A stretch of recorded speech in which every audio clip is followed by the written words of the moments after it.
Self-massage with the ball, rotator cuff release. This is an excellent exercise to help give your shoulder a little bit more mobility, especially if you're feeling tight right behind the shoulder. This is helpful if you're lacking mobility, especially with bringing your arm across your chest.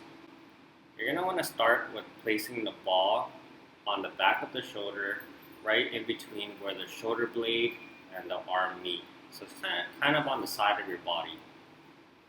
And then you're going to apply pressure using your feet into the ball and against a wall. You can roll around until you feel a tight or tender spot, and then you can move either left and right, up and down, or you can even hold and place pressure on just that tight spot and wait for about 30 seconds to a minute or until you feel a good relief and you feel the muscle release and relax.